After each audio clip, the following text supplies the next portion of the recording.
So today I'll be talking to you about sort of a recent a paper I'm about to submit, right, with fellow co-authors on collective learning and human evolutionary success.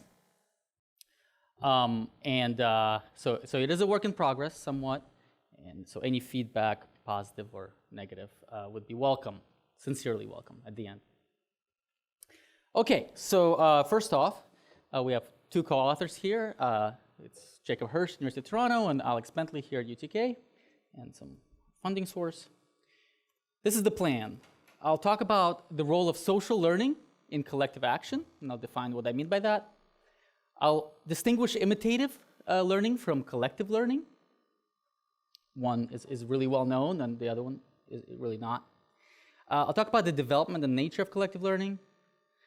I'll then transition and talk about how collective learning allows for collective cognition, and I'll define what that term means. Talk about the role of collective learning in cumulative cultural evolution, the role of collective learning and human uniqueness, and then finally close with collective learning in digital media. Hopefully I can do all this in 15 minutes. Okay, so before I start on the specific topic, I want to kind of tell you my general orientation as a psychologist. I generally refer to myself as a social psychologist, but even within that milieu, I feel like I have a bit of a different perspective than most psychologists. I have a colleague from psychology that probably will agree with me. So what do most psychologists do? What most psychologists do is they study these cognitive psychological mechanisms that produce memories, emotions, judgment, etc., that lead to successful individual action. Right? That's sort of the mantra of the field for the most part.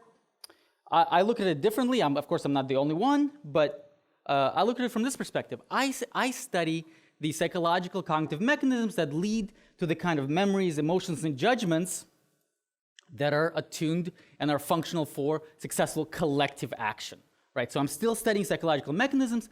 I'm just interested in those psychological mechanisms that prepare us for successful collective action rather than individual action. And I'll talk about what collective action is, the way I think of it. Right, so what I really mean is interdependent action, where the behavior of one individual on an outcome really depends on the behavior of others, right?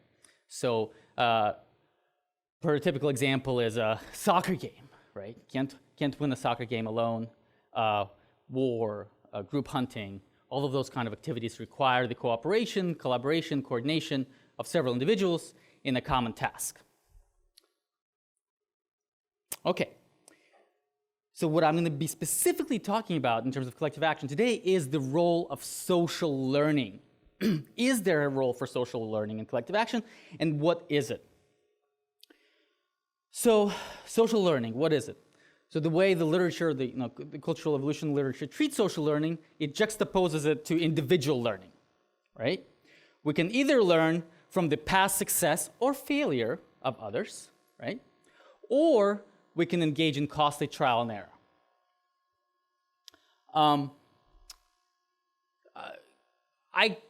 This could be termed in different ways. Some people call it social learning, some people call it observational learning. I'm going to call it mostly imitation, okay, or imitative learning. And obviously it's extensively studied in the field. It's attributed with all sorts of accolades in terms of its ability to explain cumulative cultural evolution, human conformity, et cetera, right? So here's an example, a little kid imitating his dad, let's say in learning how to tie a tie, right? You can imagine that learning how to tie a tie yourself would be a fraught endeavor if you couldn't imitate somebody, right? By the time you learn how to tie a tie, years pass, right? But imitating someone, much easier. The other thing I want to say about social learning from this perspective is that social learning is very much, people who socially learn are almost seen as scroungers, not quite parasites, because they don't harm the host, but scroungers in that they don't really contribute anything new to the group, right? They're not really developing any new knowledge. They're using existing knowledge for their purposes and avoiding the costs of accrual of that knowledge. So this is social learning from others, or imitative learning. And the important thing about imitative learning is that when the environment changes drastically, right, it becomes maladaptive. So if you're copying the tying of the tie of your dad that he learned 30 years ago, and it's completely out of fashion, even though you copied correctly, it's not going to be that functional for your behavior in the present day because you look like a schlub, right? So if the environment changes, the past success or failures of others have kind of less meaning, right? And so being guided by those past behaviors, imitating, is a bit maladaptive. Not a bit, but quite a bit maladaptive. So you don't want to copy behavior that's, out of step with the current reality. And importantly, I'm not talking about, whether you imitate correctly or not. I'm assuming you don't do this, right?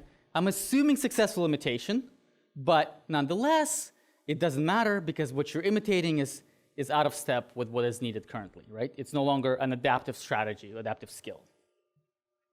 So I'm going to juxtapose this position on social learning, that is learning from others, to social learning with others. And I'll explain what that is in a second. And the argument is that social learning with others, unlike social learning from others, remains adaptive when the environment changes quickly. And in fact, it is quite adaptive, not just remains so. And the environment doesn't have to change exceptionally dramatically for it to be adaptive.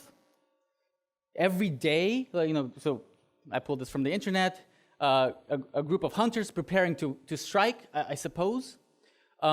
You can argue, for example, that they are about to commence in a group hunt where a lot of what they do has been learned from their forefathers, right? So imitation is responsible for, let's say, their weapons and their clothes and maybe some of the techniques that they will use, right? So imitation is important here, but there's a little bit, there's something else going on here too, right? As they look over the peak, they will gaze upon a situation that nobody has ever seen before. It's going to be unique in some way, shape, or form, right? There's uncertainty about what they will see. The deer will be in a position that they've never seen before, right? As deer tend to do, and so on. And what they'll have to do is they'll have to learn collectively. In fact, the argument is that anytime you engage in a collective action in the face of any uncertainty, right, you need social learning with others. So the full argument I'll outline is this one. So at the inception of the process, you have collective learning, which is learning together, learning with others, as opposed to learning from them, that leads or enables powerful forms of collective cognition, which is basically thinking together. I'll talk about what that is later on. And that allows for acting together or collective action. Okay, so where does it start? It starts with joint attention, right? I'm sure some of you know there's a very large literature on joint attention in developmental psychology. Apparently, around 9 months of age, we develop this ability, or interest rather, to track where other people are looking and engage in triadic eye gaze with our caregivers, right? So here are some examples. Developmentalists have shown that this is quite important for normal language development. In fact, if a kid doesn't show joint attention behaviors, coordination of eye gaze with their caregivers, at 9 to 12 months of age, people start to worry about autism, language delay, and so forth. So it's an important behavior to coordinate. Now, from joint attention, I'm going to transition quickly to something I call shared attention. And there's a key distinction between joint attention and shared attention that I'll discuss next. All right, so let's say I'm walking around campus and I see a tree. I can then surmise, assume that I'm perceiving it, right? So another way of talking about it is that I have an attentional schema of where I'm attending.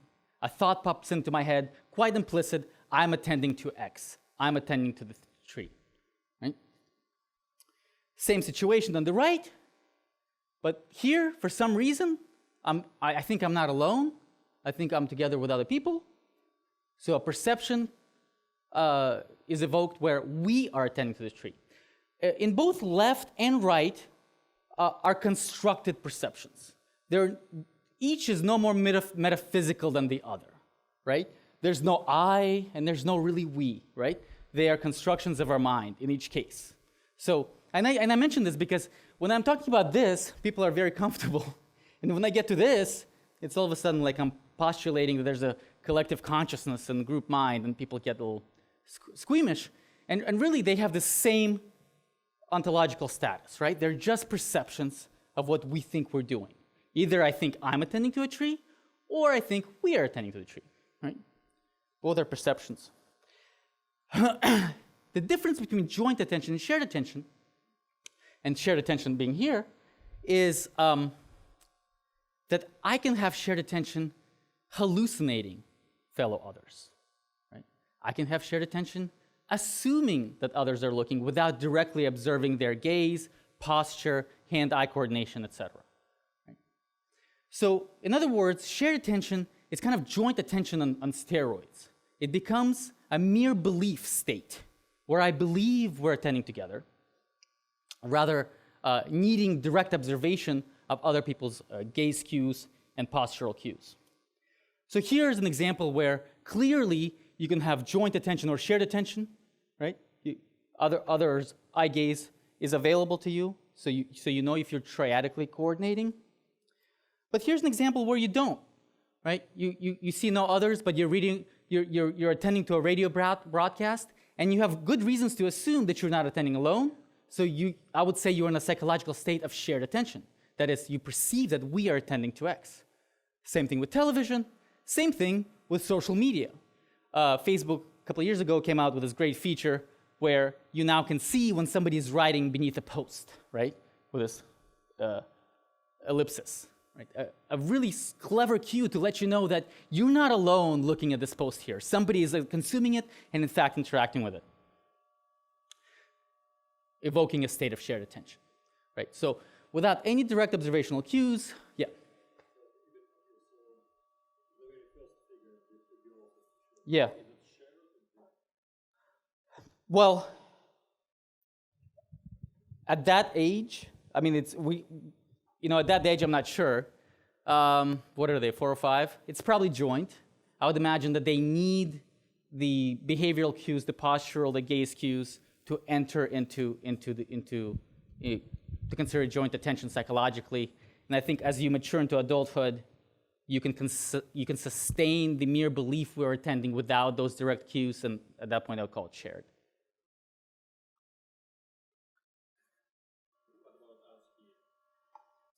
Well, for most of you, it's just shared.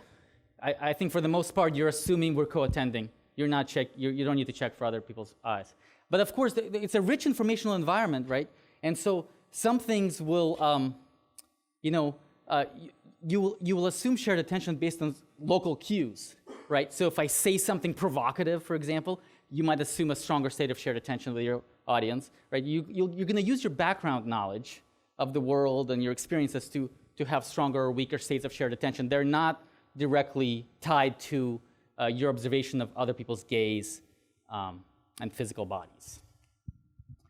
And that allows you to have shared attention states with unseen others, with a multitude of unseen others, right? So 9-month-olds have joint attention with caregivers, and it's pretty proximal.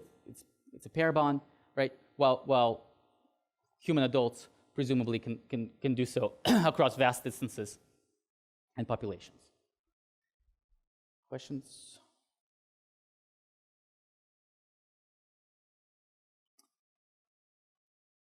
All right. So this is collective learning in a nutshell, right?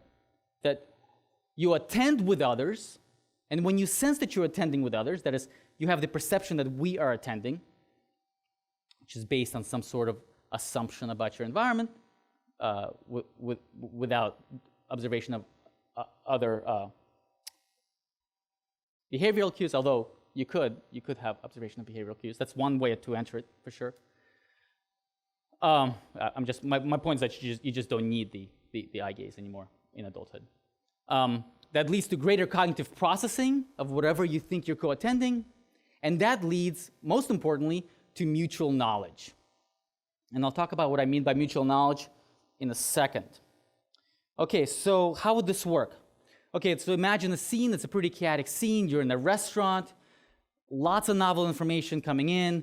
To do well in this environment, you have to be pretty attentive. But to what, right? So many stimuli happening. So you need to pay attention to new things. That's one goal. But you also must maintain mutual knowledge. Well, why is that? Why should you maintain mutual knowledge? What is mutual knowledge? What I mean by mutual knowledge simply is, let's say you're sitting at this table over here, right? If you're to understand the conversation that's happening at your table that uses a lot of indirect references, you need to have kind of the same knowledge activated as the other people at your table, right? So imagine that a waiter passes by your table, takes your check, and slams it on your table, right? And one of your friends says, well, that was weird, right? Referring to that act. You, however, you were not really attending to what your friends were attending to at the time. You were looking elsewhere, maybe, at the bar, planning your next drink, right? Idiosyncratically. And you have no idea what they're referring to, right? So what do you mean? What was that? What is weird, right? Well, the rest of the people at the table know exactly what that indefinite reference is referring to, right? Because why? Well, because they prioritize things that they thought were shared with the group members at the table, right? So learning new information with others is a way to create mutual knowledge among co-attendees against which conversation can be understood, right? Without that creation and constant maintenance of mutual knowledge, that conversation is much harder to understand. You keep on asking questions then, like, what was weird? What are you talking about? Right? And they laugh at you and then never call you for dinner again. So, just kidding. Okay, so learning with others allows you to get novel knowledge and also maintain it with your group members. Imitative learning is not really up to the task because you're constantly playing catch up, right? If you're just imitating, you're the person that's saying, well, what was weird? What were you referring to, right? You don't arrive to the information at the same time that others do. Right? And that's the other thing about mutual knowledge, is that it's in continuous flux. It's in continuous flux because the environment is in continuous flux, right? And because the environment is in continuous flux, you must prioritize things that if you intend to communicate with someone, you must prioritize the same thing in your environment as they are. Right? And that's why shared attention has this sort of an effect. So then I'm going to transition to some studies, some data that show experimental results in terms of the effects of shared attention on affect, cognition, and behavior. But before I do that, I can answer any questions if I've lost somebody in the argument. Yeah? I was wondering what proportion of knowledge needs to be maintained in imitative sort of ability to learn versus this shared conception to work. Because if you had 100% that you were negotiating all the time, then you would have a breakdown as well. Or how quickly can the environment change, or how much can you erode the environment before shared learning doesn't work? Yeah, well, obviously, I'm not, first of all, I don't know. That's a pretty precise question about percentages. I can tell you, for example, that, there does need to be a lot of imitation for this in this picture as well, right? Because let's just say your ability to interact with people at your table certainly depends on your general knowledge of English, okay? And your general knowledge of English is going to depend on some level of imitative learning that you've done in the past, right? But no level of knowledge of English is going to allow you to really fluently interact with people at the table without collective learning at the table. Because English is, like any other human language, is really indefinite. It doesn't mean precise things until the context in which it is used. And it keeps shifting as the conversation goes on.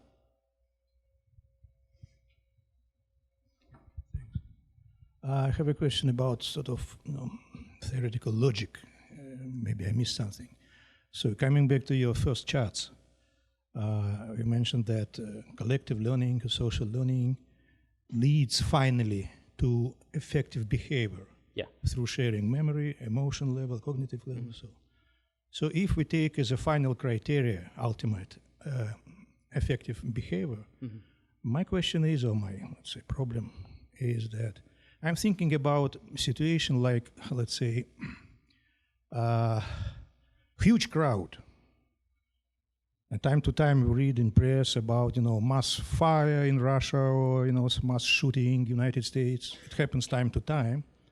And as a rule, those participants of that event who shared what majority is thinking, is perceiving, is doing at emotional, cognitive, whatever level, and if he or she share this, let's say, process, participate in this process, finally he or she will die. Killed or burnt or whatever. And only those who, observing that, I don't know at what level, cognitive, emotional, behavioral, finally decides not to follow them and to take, let's say, another exit or to hide during shooting or whatever, could survive. That's true. So my question is, what is the age, the moment, the factor, whatever we call it, that distinguish the person, the participant of that process that you describe, that the effective behavior finally in favor of this person to survive, for example, or to reach some aim, could, by definition, differ from the most of the people, to keep distance from collective learning, memory, whatever. So what is the criteria? Thanks. Yeah, okay, that's a hard question. I'll start with the fact that no adaptation is perfect. It's a very long question. Yeah. So maybe you should wait until... Okay, I'll take it after. Yeah. Okay. It's a good question. I'll definitely address it. Okay, so let me show you some studies real quick. The cute puppy dogs chasing their mother, aiming to feed. So this is the kind of thing we show our participants, okay? And I've shown this sort of video to our participants. So I mostly do between subject experiments. And what that means is the participant, the person, is assigned to one of 3 or 4 conditions, right? One of the conditions is going to be one of shared attention, where I think, the person is convinced that they are attending together with similar others, that is, we are attending to X. And there are going to be a variety of control conditions where that is not present for some reason or another. And the reason for the variety of control conditions is because it allows you to discount some alternative explanations in psychological discipline, like social facilitation, imitation, etc. I can discuss it more, but I kind of want to get through to this to the rest of the argument. But so here, it's actually an online study. You log in, and then you see that other people log in, and by sort of these kind of implicit cues through the experiment. By the way, you're doing this in the privacy of your own home, or wherever people do online experiments from. And you basically are getting a cue that others are going to be co-attending to this video with you. And here, everybody is slightly similar to you in avatar choice. And in the control conditions, others see it first, and you see it after them. Then there's another control condition where you see it first, and they see it after you. And then you see it alone, right? That's another condition. And then you're asked to just write about the kind of thoughts that occurred to you during the video for about 2 minutes, and you're asked how happy you are afterwards. So the avatar similarity, I haven't mentioned that yet, but obviously this kind of collective learning through shared attention wouldn't happen with people who mean nothing to you. You have to have some sort of even minimal bond to others, right? So the way I do this online is to convince you that people have, a similar preference in animals or a similar preference in color to sort of evoke that sort of relational bond. And obviously in the shared attention condition, you have that, and you have synchronicity as well. So why do we do this? Well, if you're more likely to pay attention when you think we are attending to something, right? Then we should see that in your reflections on your thoughts during that video.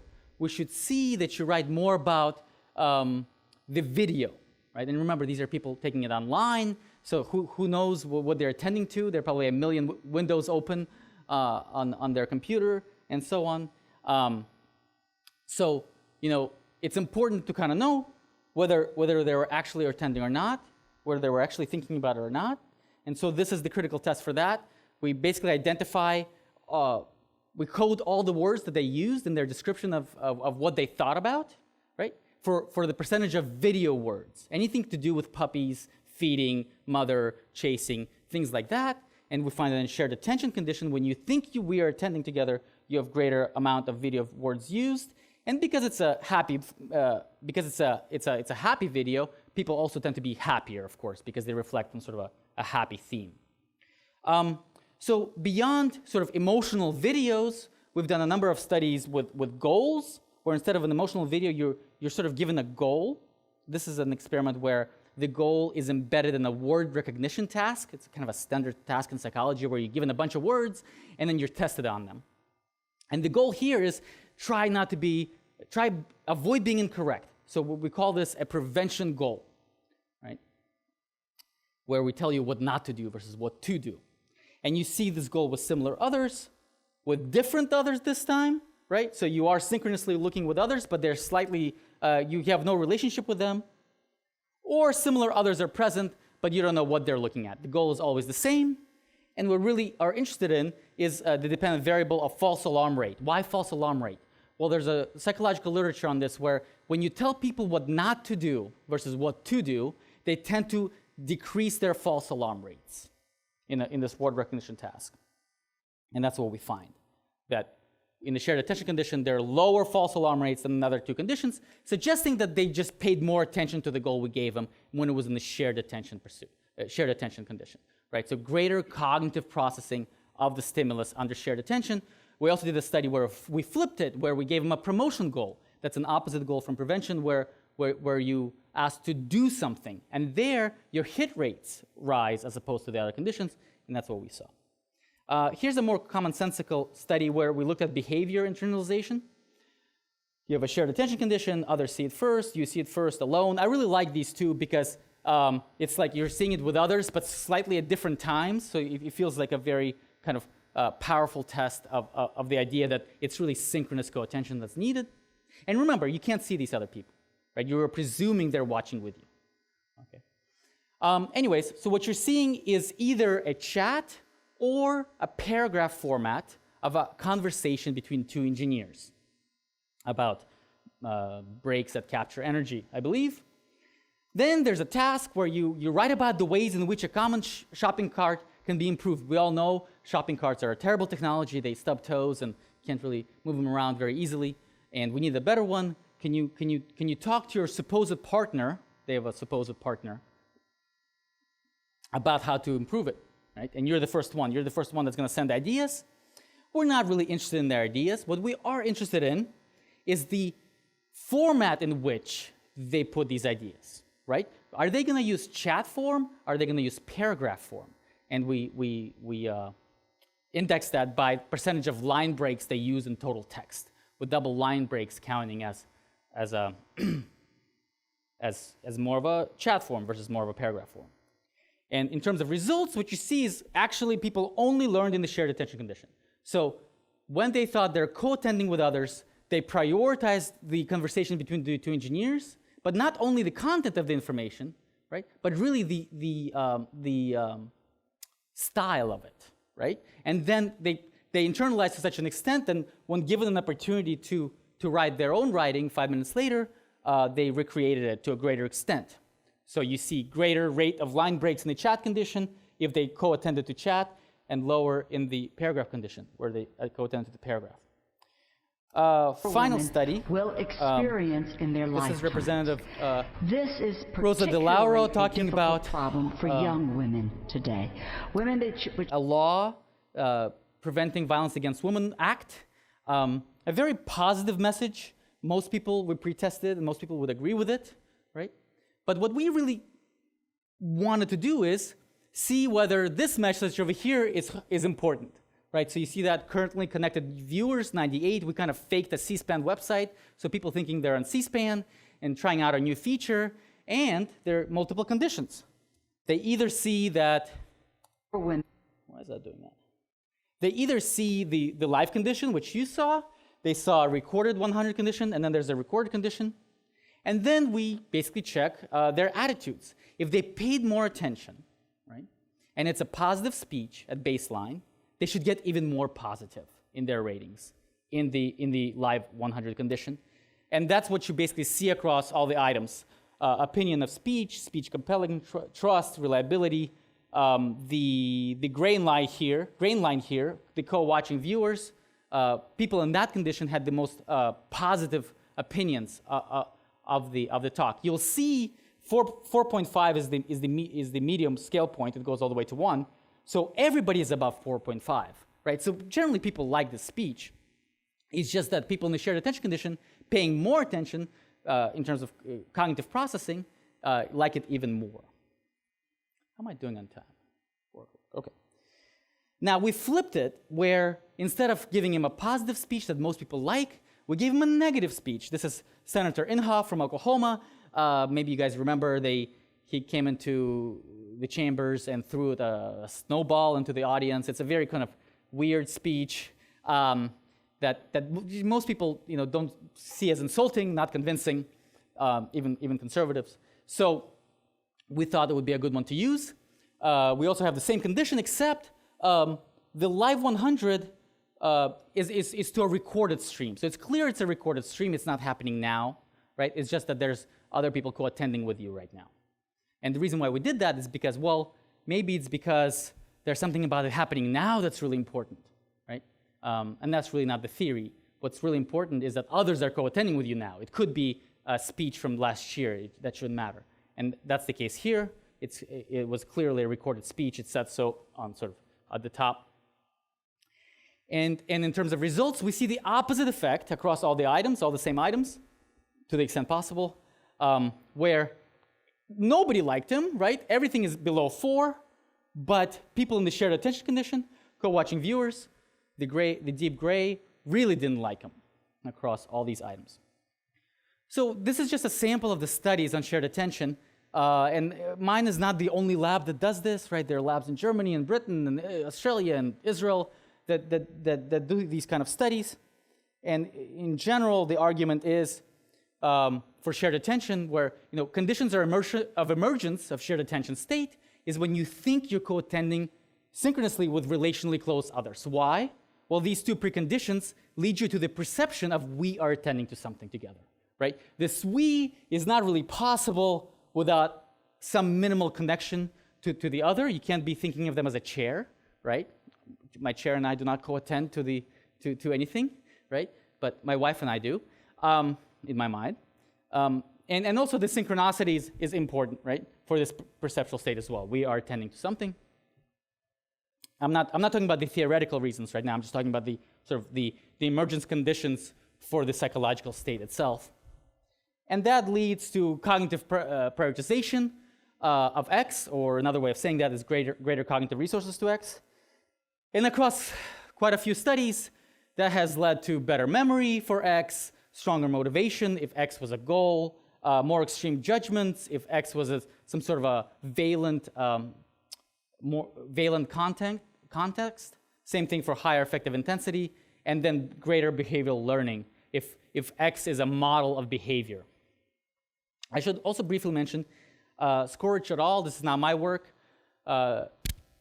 recently replicated the memory effect of shared attention, but he did an interesting thing. Also, he found that words are better remembered when under shared attention versus not, right? So this person is being told, the person looking at the computer is being told that they're attending to these words with this person in the next cubicle. But interestingly, they also gave him the autistic-like traits questionnaire, and they found that the effect is only present if you have low autistic-like traits, but completely absent for people who have high autistic-like traits. So people, we don't know whether it's people do not sort of represent shared attention with high autistic-like traits. So this precept of we are attending is just not present. Maybe it's present, but it doesn't do anything. It's really a big question. But that's the argument. Okay, so I want to transition back to collective learning and collective action at the end for the rest of the time.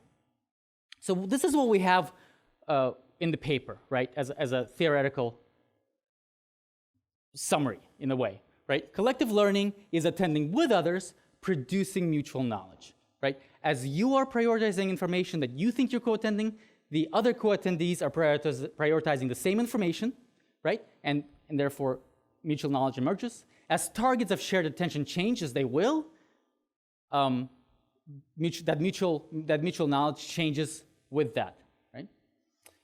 What that allows in the performing domain is collective cognition and collective action. How does this differ from the imitative view? Imitative learning is really fundamentally attending to others that hopefully you learn and it produces individual knowledge. And then in the performing domain, it helps you out by letting you think through the situation better, right? Individual cognition that ultimately leads to really individual action. So what is this collective cognition? I haven't really talked about it at all, although you've prefaced it pretty well. There are three things really I want to talk about. One is shared deliberation, other is shared memory, and the other one is shared motivation. So shared deliberation, 20th century social science will have you convinced that it's far better to give tasks to individuals than to groups. Group polarization, groupthink, right? All these kind of effects. Everybody thinks of Challenger disasters and things like that. But there's far more evidence showing that two minds are better than one, right? In fact, two minds, a group of individuals working on a hard problem are better than the best performing individual working alone, right? So it's not simply the effect of best individuals in that group kind of helping out the weaker ones. It's really, if it was, then the best individuals would have done just as well as the group, right? But it really is something about the combination of group members coming together and thinking together. So shared deliberation is simply the ability to deliberate together, right? As I already alluded to, shared attention, collective learning leads to the ability to have mutual knowledge. Mutual knowledge is a condition that's necessary for effective communication. So you need shared, therefore shared deliberation. Shared memory. So I don't know how many of you have known this term of transactive memory by Daniel Wegner in the 1990s. Basically, the idea is we can remember far more as a group than we can remember individually, right? Because you're responsible for remembering X, and I'm responsible for remembering Y, right? And we can come together and sort of access each other's knowledge stores. That's the idea behind multidisciplinary teams and so forth. Some people have thought about the internet as a large transactive memory system, right? You search for the right key phrase in the right location, and you find what you need to know. You don't need to remember it. You just need to know where it is, right? So that is transactive memory. You're probably wondering, why is this guy talking about transactive memory, where people remember different things? Hasn't he been talking about the importance of knowing things together versus apart, right? But what's not recognized about transactive memories is that for any system to have a transactive memory, there are things that need to be absolutely mutual knowledge that is known together. And those are things, those are labels and locations, right? You need to know what the expertise is called, right? You need to know the search term, and you also need to know where to look. Now, internet, Google has made it easy. You know where to look. You just look at tap into the Google search. But in normal group deliberation, you really need to know which person remembers what, right? And everybody needs to know that. So when would you need collective learning to maintain a transactive memory system? You would need it when mutual knowledge about locations and labels is constantly in flux. So imagine a surgery team that is going on for 10 hours straight, right? The personnel is rotating in and out, right? The bleeds are multiplying, right? So the locations and the domains of knowledge are all in flux, right? To the extent that you can access that memory, you kind of need to know at the same time where it is and how it's changing, both its location and label. Shared motivation. Right, people have an abundant number of goals and means with which to pursue them, right? But it's now also accepted, more or less, Tomasello has made this argument that a lot of what we do is collectively intended. That is, we imagine that we have a joint goal that we pursue where you and I are doing different things. What collective learning does, though, is it prioritizes which goal we're dealing with right now. Right? There are many, many collective goals. Right? How am I to know which goal are we doing right now? Right? It's really important what we're pursuing together right now, because my role changes depending on the active shared goal. Right? If right now we are listening to this guy speak, well, my role is to listen. But if right now we're asking questions, my goal is to ask questions, right? So collective learning as to the context of our collective, of our shared goal is important. This is not to exhaust the varieties of collective cognition possible through updated mutual knowledge, but just sort of an example of the kind of things that become possible only if you have updated mutual knowledge through learning with others. Okay, cumulative cultural evolution. So when people talk about cumulative cultural evolution, this is the crowning achievement of the human species with the ratchet effect. The fact that I'm presenting on a computer right now, right, is a function of many thousands of years of technology accumulation. So what do we need? Well, people talk about knowledge transmission, right? And typically, from an imitative perspective, knowledge transmission is all about the number of imitators, or at least that's some of the arguments out there, right? The greater number of imitators, the more chance at least one of them will copy correctly, right? But there's something confounded with number of imitators, and that is the more number of imitators there are, the more collective learning there is as well, right? The more people learn together, right? Derek et al. Have experiments on this, where there increased number of imitators, and sure enough, there's more fidelity in imitating. But what they are also increasing is the strength of collective learning in those events as well. It's not clear how much imitation, how much collective learning is really contributing to the effect of knowledge transmission. Knowledge persistence, of course, for knowledge to be transmitted, it has to persist long enough to be transmitted. And here, it's pretty simple. Transactive knowledge persists better than individual knowledge. Right? Knowledge that's stored in different centers persists better than if one person knows it. Never mind the idea that one person cannot really retain that much knowledge. Right? It really needs to be a group level effect. And then knowledge innovation. I've already touched on this, but this idea of a solitary mind creating innovation all the time, right? May be true, right? That in some cases that does occur. Even in those cases, I would say that solitary mind is using collective frames of reference, right? Frames that are learned collectively with others, right? That solitary mind is prioritizing collective problems in their environment. But I also think that this is due to our individualistic values. The solitary mind is elevated to a degree that is more transparent of our value set rather than what actually happens and how innovation happens. Human uniqueness is something I really want to talk about.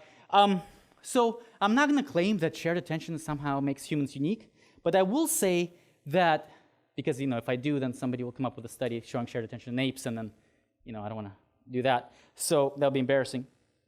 But I do want to say is that a lot of the things that people have argued makes humans unique, like spontaneous teaching, egalitarian norms, theory of mind, involve shared attention, involve collective learning, right? So spontaneous teaching is obvious. Every time I'm teaching, I'm in a state of shared attention. I know very well that we are co-attending to what I'm saying, as you are. Maybe there's a reason there's a certain degree of enjoyment in that shared attention, and that's why people pursue it. Egalitarian norms, right? For me to represent any sort of norm, right? The argument goes, I need to think that we are aware of it. Like our shared awareness of the norm is what gives norm its power, whether it's egalitarian or hierarchical or communal or even a market norm. And then finally, theory of mind. When we mentalize, when we wonder what other people are thinking. So from a collective learning perspective, a theory of mind event where you really wonder what the heck are they thinking happens when collective learning fails, right? So when you have to ask, what are you guys laughing about, right? What is that?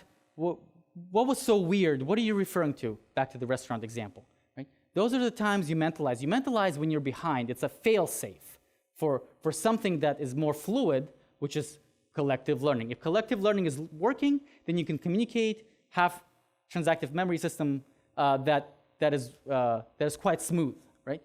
To the extent that you sense that you're behind, you mentalize. I mean, that's one explanation of sort of the relationship between shared attention and theory of mind. And finally, I wanted to touch on digital media. So there's a lot of talk about digital media and its perils. I already referred to the idea that there is quite a bit of shared attention evoked on digital media. And Facebook and Twitter are getting better and better at doing that. YouTube as well does not only now tell you how many people watched in the past, it's constantly telling you how many people are watching with you at the moment, right? I currently don't have high hopes, and this maybe partially addresses this question of, why would if collective learning is adaptive, why can it also lead to mass death, right?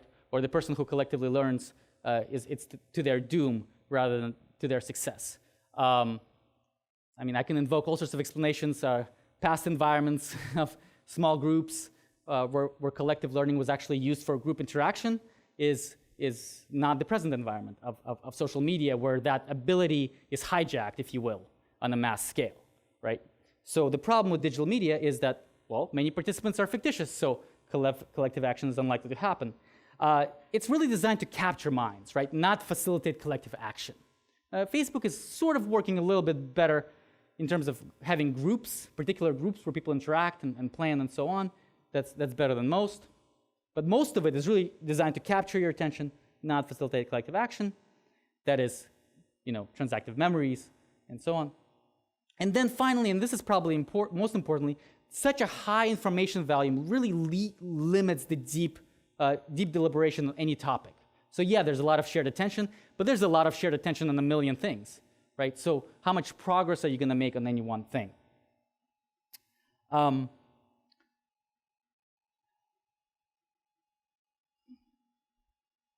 Right. So yeah, I mean, I think I'm nearing the end here. I wanted to leave a lot of time for questions and answer your question as well, if I haven't already. And I want to thank you for your collective attention and my various colleagues along the years helping me out. Thank you.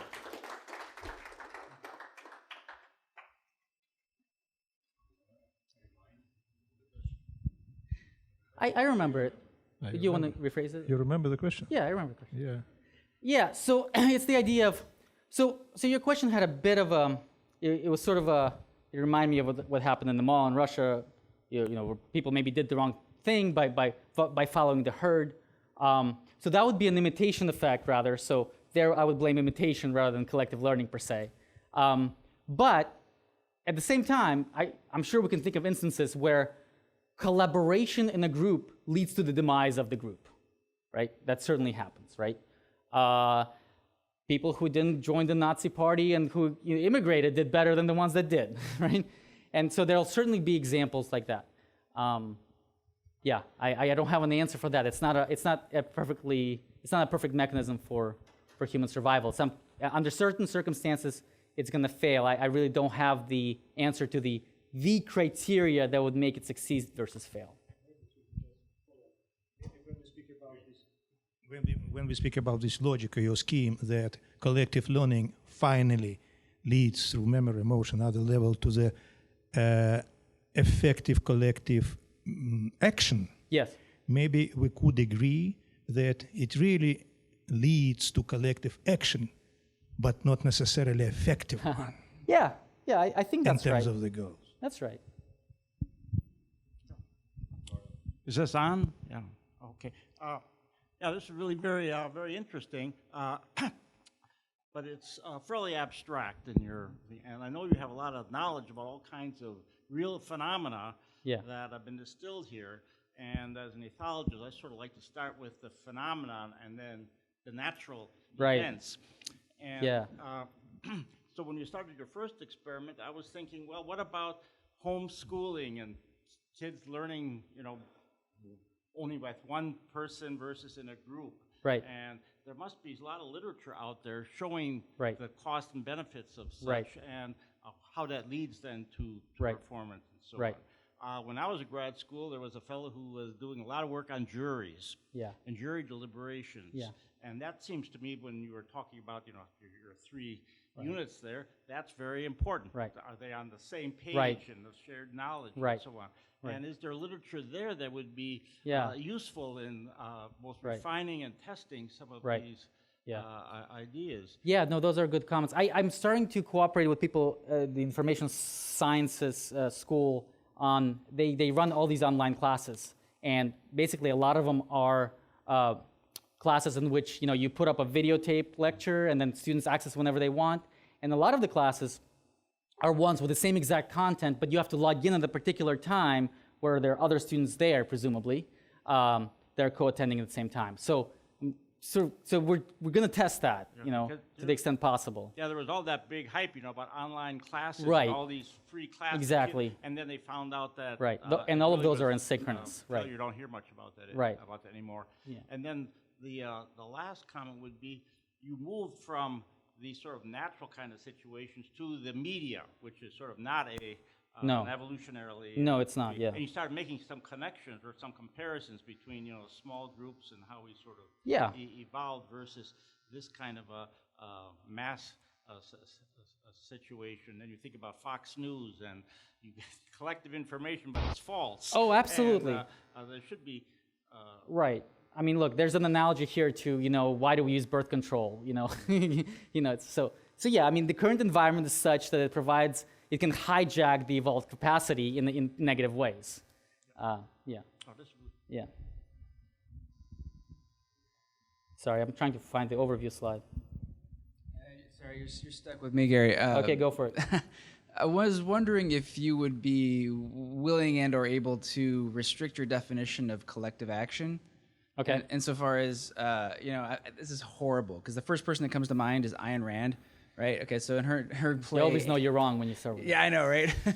She was Russian. Anyway, her play Anthem talks about a society where people were actually pretty effective at collective action insofar as survival and reproduction and resource gathering and so forth was concerned, but it was very stifling when it came to individual innovation. And of course, she's champion of individual liberty and all that kind of stuff. And you made a comment something along the lines of, we as Americans or in Western individual societies tend to play up the individual rogue who was the person who, rose above the fray and was able to come up with some advance. And I think that does happen a lot. So I'm wondering whether or not, or maybe I'm just biased because I'm so damn American. No, I think it does happen. It But doesn't I'm mean that wondering- it's not due to collective learning, but yeah. Yeah, no, I agree. I mean, it could have been scaffolded from that. But I'm wondering whether or not collective action, the way you're describing it here, maybe, kind of getting along the lines of what Gordon was saying, more relevant in some sort of an environment that's more tied to our evolutionary past. But when it comes to other sorts of thriving, other sorts of advances that maybe aren't so survival and reproduction oriented, that whatever modules we got in our brains that contribute to collective learning and collective action aren't as relevant. So, basic question is collective action broadly construed in your mind, or is it limited to certain kinds of action? No, collective actions are just ones where the outcome depends on the interaction of multiple agents. Thank you. If it requires multiple agents and the informational landscape is constantly changes, you need collective learning as to your context. I feel like that should be true not only for humans, but any sort of system. Yeah. So if you're looking at like a set of individuals that are clones, as they go through time, their individual learning is going to make them become divergent.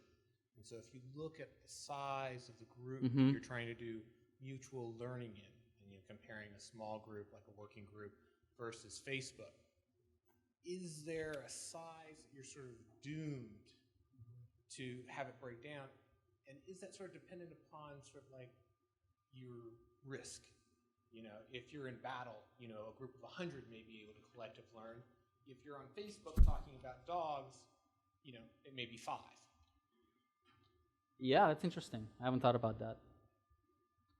We do know that threat and death and so on are very good at marshaling collective identities, and with it, I presume, shared attention, because it's kind of the same, we are attending, we are here, and so on. So I'd imagine in war, you can maintain better shared attention with different others due to threat.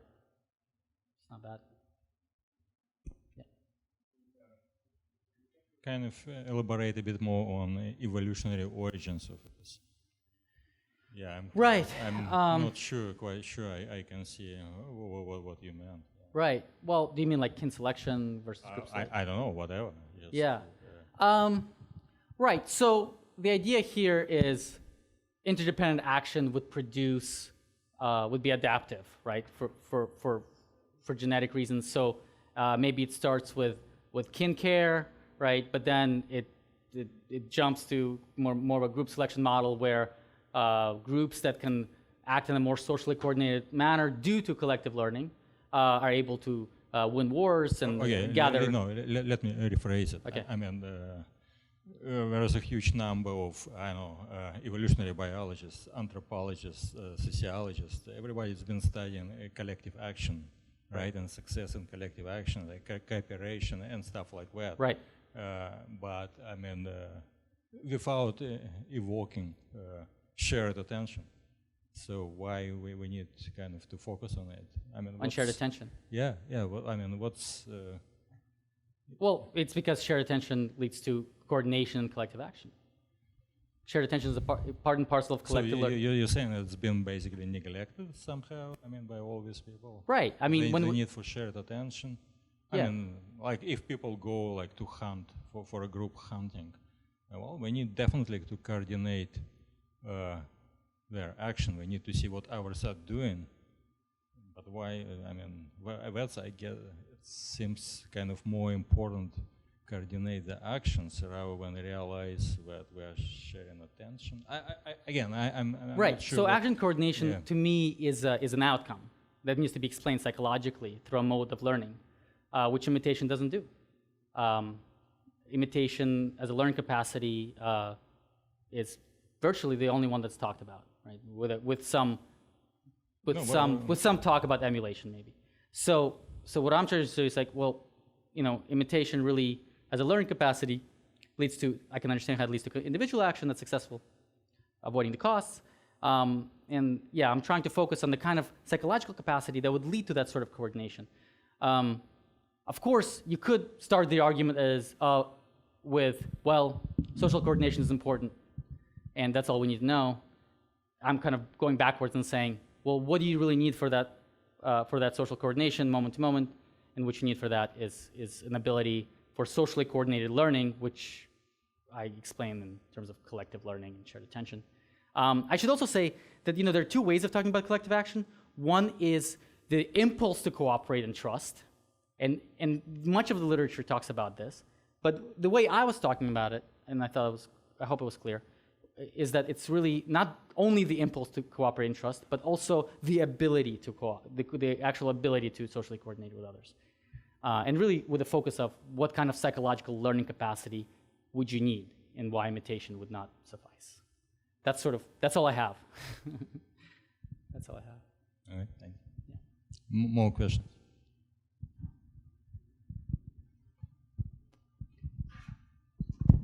So sort of following on Sergey's point, I think another way to look at it is places where collective action breaks down. Yeah. You mentioned sort of the literature on large groups forming identity, and that sort of helps them coordinate. So you could also phrase the need for this idea of shared attention in contexts where that goes away and people then revert to basically not cooperating. So that's another way to motivate sort of the evolutionary origins of it. Right. No, that's another way of approaching it, I think.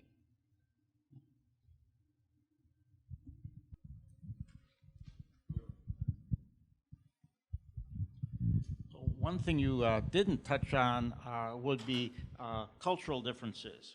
And there's all this literature about individualistic societies versus collectivist society. I spent a lot of time in Japan, and I was sort of amazed how nobody did things independently. I mean, the coordination was amazing, whereas we're much more independently as a society. And so it seems to me that you'd be able to test, or at least get some data that would show differences in different types of groups, different types of societies. including also individual differences. We know personality plays a role in the effectiveness of committees and the mix of people Right. with different. Yeah. No, it's absolutely possible that collective learning is evoked to different degrees in different circumstances. Like, I mean, from my experience, here in US, actually, collective learning is much easier evoked among strangers, if you will, than it is in more collectivistic countries. So I know most people intuit that the more collectivistic you are, the more easier you're going to have collective attention, shared attention, and collective learning.